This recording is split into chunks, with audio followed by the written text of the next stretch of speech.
तो दर्शकों, सितंबर के महीने में जल्दी हम प्रवेश करेंगे और ये आने वाला सितंबर का महीना हम सबके लिए कैसा रहेगा, इसको जानने के लिए ग्रह गोचर की स्थिति को समझना बहुत ज़रूरी है और उसी की एनर्जी के अनुसार आप अपने दैनिक कार्यों को निर्धारित कर सकते हैं। तो इसीलिए हमारी मासिक राशि फल देश की श्रृंखला की हमने शुरुआत कर दी है और हमने 2 राशियों के बारे में बता चुके हैं और यदि आपका मिस हो गया तो प्लेलिस्ट में देख सकते हैं। आज के इस वीडियो में चर्चा करेंगे हमारी तीसरी राशि मिथुन राशि के बारे में, यानी मिथुन राशि के जातकों के लिए आने वाला सितंबर का महीना कैसे रहेगा, क्या प्रभाव आपको अपने जीवन में देखने को मिलेगा, फिर वो चाहे आपका स्वास्थ्य क्यों ना हो, शिक्षा करियर क्यों ना हो, कार्य क्षेत्र का माहौल क्यों ना हो, इसके अलावा आपके व्यवसाय बिजनेस के लिए किस प्रकार की संभावनाएं बनेगी या प्रेम संबंध में क्या संभावनाएं बनेगी, विवाह दंपत्ति के लिए कैसा रहेगा, ये सबको समझने के लिए हमको ग्रहों की गोचर की स्थिति को समझना पड़ेगा। साथ ही कुछ उपाय भी आपको बताएंगे, तो वीडियो के अंत तक आप जरूर बने रहे। हरे कृष्ण दर्शकों, वैदिक एस्ट्रो केंद्र में आपका स्वागत है। मैं ज्योतिष आचार्य पूजा। तो मिथुन राशि वाले अपनी जन्म राशि या लगन के अनुसार देख सकते हैं। जो ग्रह गोचर की स्थिति शुरुआत में बनने जा रही है वो इस प्रकार है। लगन में बृहस्पति गोचर कर रहे हैं और द्वितीय भाव में तृतीय भाव में जो है बुध, केतु और सूर्य गोचर कर रहे हैं।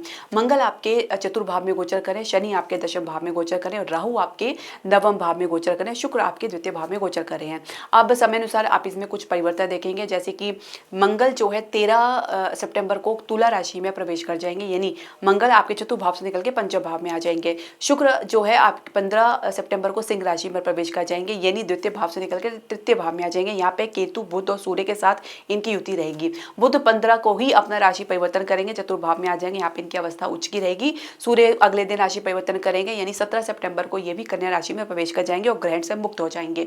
तो थोड़ा सा राहत भी आपके लिए, लेकिन शुक्र का आपका केतु के साथ संबंध भी होना थोड़ा सा आपके लिए चैलेंजिंग भी रह सकता है। अब इसका जो प्रभाव आपको जीवन में देखने को मिलेगा उसका शुरुआत हम करेंगे आपके स्वास्थ्य से। तो देखिए, बृहस्पति हालांकि आपके लगन में बैठे एक अच्छी बात है, सप्तमेश होकर एक, लेकिन सप्तमेश जो है हम उसको मारक भी स्थान मानते हैं, तो ये थोड़ा सा आपको स्वास्थ्य में संबंधी कुछ ना कुछ दिक्कतें दे सकता है, खासकर पेट से रिलेटेड प्रॉब्लम। इसके अलावा क्योंकि बृहस्पति राहु के प्रभाव में रहेंगे तो हर मार्ग में अवरोध या कुछ ऑब्स्टेकल्स आपको देखने को मिलेगा, यानी राहत प्राप्ति में भी कुछ ना कुछ अड़चन आपको देखने को मिलेगी। लेकिन कुल मिला के लग्नेश बुध की जो स्थिति काफ़ी बढ़िया होने वाली है और कह सकते हैं कि मध्य सितंबर के बाद जो आपकी स्थिति काफ़ी बढ़िया बनेगी और आपके सेहत में जो कमी है वो भी दूर होती नजर आएगी और साथ ही कुछ अच्छा सुधार आपको देखने को मिलेगा। आप अपने अपनी दैनिक आपका कार्यकलाप है उसमें आप अपनी योग और मेडिटेशन को, यानी योग और ध्यान को ज़रूर इन्वॉल्व करें, क्योंकि इसके अभाव में कहीं पर भी आपको कुछ भी लाभ देखने को नहीं मिल पाएगा।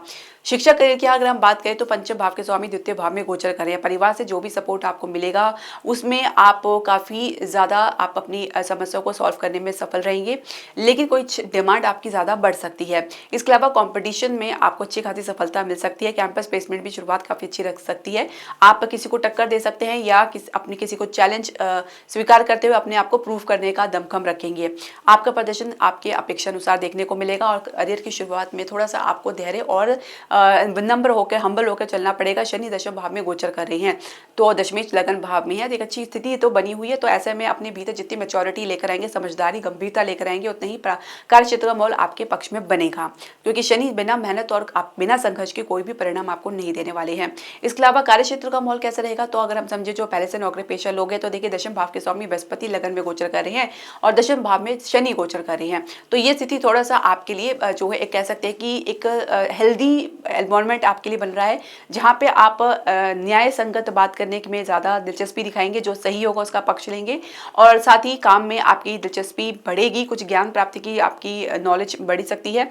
कुछ अवरोध ऑब्स्टेकल्स इसलिए भी आपको देखना पड़ सकता है क्योंकि बृहस्पति राहु के प्रभाव में रहेंगे, गुरु चंडाल योग बन रहा है, तो ये वर्ष पूरे आपको ये देखने को मिलेगा। तो ऐसे में आपको बृहस्पति को बल देना होगा, जो आपके दशमेश और आपके सप्तमेश भी है।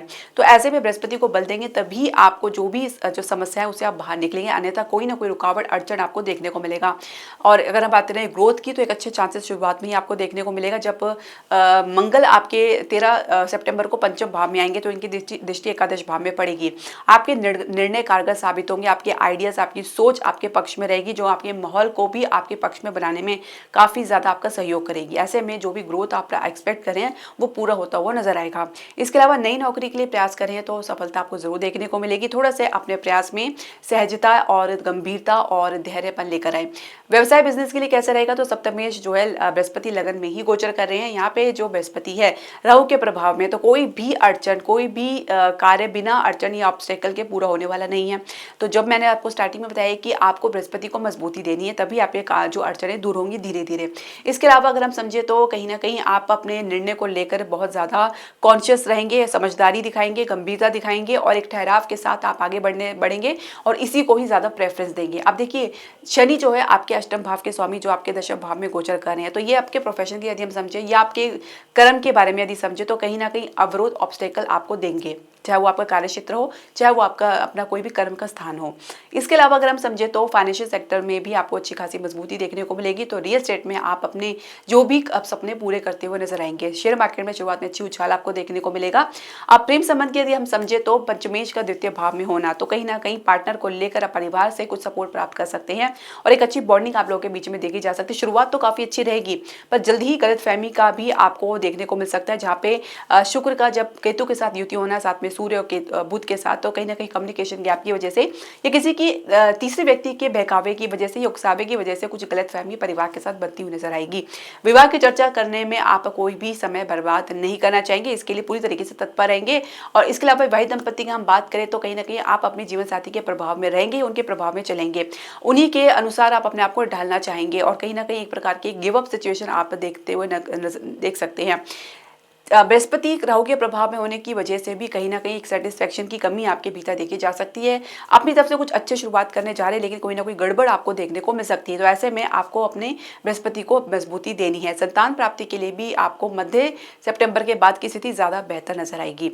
अब हम बात कर लेते हैं कुछ उपायों की। तो सप्तमेश और दशमेश का उपाय आपको करना है बृहस्पति का, जैसे मैंने बताया है कि आपको इन्हें बल देना है। तो प्रत्येक बृहस्पतिवार को आप चाहे तो पीली वस्तु का दान मंदिर में कर सकते हैं। विष्णु लक्ष्मी जी की पूजन करें। ओम नमो भगवते वासुदेवाय नमः का 108 बार जाप आप जरूर करें। इसके अलावा हो सके तो आप विष्णु सहस्त्रनाम का पाठ संकल्प विधि के अनुसार कर सकते हैं। बृहस्पतिवार वाले दिन आप करें तो 7 बृहस्पतिवार, 11 बृहस्पतिवार इस प्रकार की संकल्प आप उठा के जरूर करें। तो इससे जो भी ग्रह गोचर के बुरे परिणाम है उससे आपको बचाव देखने को मिलता है। तो दर्शकों आपके जो भी प्रश्न, सजेशन या क्वेरी आप हमारे कमेंट बॉक्स में जरूर डालें। हरे कृष्णा।